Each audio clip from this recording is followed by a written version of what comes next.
Hey everyone, it's Lavrnja. I hope you have had a wonderful couple of weeks. I hope you forgive me taking a while with these videos lately as I am still adjusting and moving into my new apartment.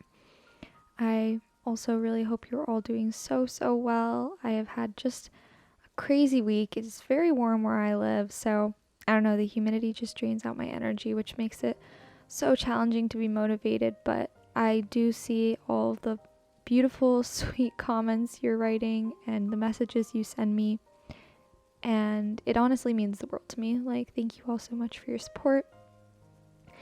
I actually wanted to announce that my commissions are open again, but in order to maintain my sanity, I am going to be setting up some standards for photo references and payments and so on that will help me give you the best possible painting while also being fair to me and my own time and getting you the painting as fast as possible. So if you are ever interested in a commission, you can just email me to hear more about that. Anyways, this video is going to be a bit more peaceful and not so jumpy, as I really haven't had much time to paint or do like a lot lately. You'll get to see my riveting process of setting up my brand new easel. Yay! I also finished 2 commissions this week for 2 separate clients, and it was so hard, honestly, to find the time, but I managed, so that was good. I hope you're all staying safe too. So now that I'm in a studio apartment at the edge of a city, I have a lot less room than I did living in the countryside, so my art studio isn't going to be as aesthetically pleasing and like filled as my original studio, but I really like the simplicity, and once I start making more paintings I can put them up and enjoy them. But I made the decision to purchase an easel. I don't really have a lot of money, but I appreciate so much the convenience of it, and it helps keep my art elevated and clean and protected, so it is very valuable to me. And the one I bought is the Meeden large easel in just the light color. I think I paid $80, and this one was pre-owned, so I saved around $10 on it. It was easy enough to put together, and I also was really excited that this included screwdrivers because my clothing rack did not, and that was really a tragedy. I think it's so beautiful in my room, maybe a bit large, so perhaps down the road I'll sell it and get a smaller one, but I don't know. I do like it a lot. I also took a little trip to the art store and got some new surfaces to paint on and some paint, and I started on this painting. I set up a Patreon page where I can upload long videos that I film but never finish or never plan to post, and on it you would be able to donate whatever you want, like no matter how little. It's all the same amount of content, because I know that just like me, like not everybody has a lot to donate, and I don't want to like keep any of my content away, but it's not like really ready yet, so don't don't like go donate anything, but just keep an eye on my Instagram for updates on that. But yeah, again, I'm really, well, I don't want to apologize for not having time to do it, to set up videos and paint and everything, because I'm not doing anything wrong, you know.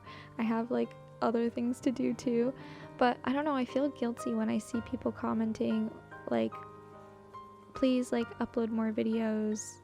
I don't know, it just, I feel guilty that I can't, but like at the same time I'm not a full-time YouTuber, you know. I think if I did YouTube as a full-time job, or it paid me or anything like that, then I would definitely understand comments like that more, because it's like, well, it's my job, like I have to be doing it, but it is not my job. So it's I'm gonna keep doing it at my own pace, because that's really the only way I can deliver content that I'm happy with and also not like stress myself out. A lot of you guys came around my art vlog where I talked about burnout, or I don't really know if I talked about burnout. It was more like a lack of motivation, but I think it had to do a lot with burnout and just forcing myself to churn out videos. So it's a lot. I mean, if you haven't made YouTube videos, like, it's crazy. It's so different than just sitting down and painting, because you have to edit the colors of the screen to make it look like eye-catching or whatever. And like you have to do a thumbnail. Thumbnails take forever. And all this stuff, like, I don't know. It's a lot. I hope you guys understand what I'm trying to say. Basically, I appreciate support so much, but I can't really stop my life to find time to paint and then edit it and upload it, if that makes sense.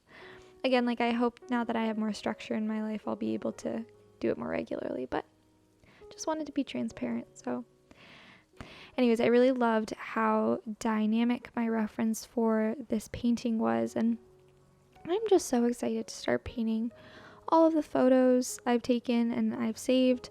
It's so important as a learning artist to have good reference photos because it allows me to focus on interpreting the colors and the light rather than trying to create something out of my imagination, which is fun sometimes, but it can be stressful. And that's why for future commissions, I'm having the requirement that the painting that I make will be based on a photo of your choice, just one photo. And, you know, the person or landscape or subject is in the position and the lighting that you want. And I can go from there focusing on just painting it and, you know, creating the colors and composition rather than worrying about painting like a background from my imagination, if that makes any sense. Or like, I don't know. I'm curious, do you all like it when I show the painting processes and describe my thought process and like the challenges of the art itself along the way? Or do you like it when I show the painting process while I talk about my recent like thoughts and realizations about art and painting in general? I like to do a little bit of both, but I'm curious to hear your thoughts. Anyways, I start a new job on Monday, so I know I will be a bit stressed, but I also hope that I'll be able to have more structure and turn a painting to calm me down and that I can share that with you. I guess some more info about this painting.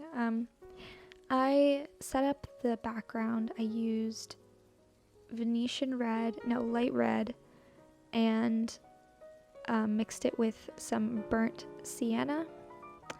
And I used a ton of gamsol to basically just break it all up, put down a background layer, blend it out, and it's just a great way for me to kind of start. I think it was a little hard with this one because the skin tone in the photograph I was using was really similar to the background that I set up, so there was a lot of warm tones and it got a little confusing.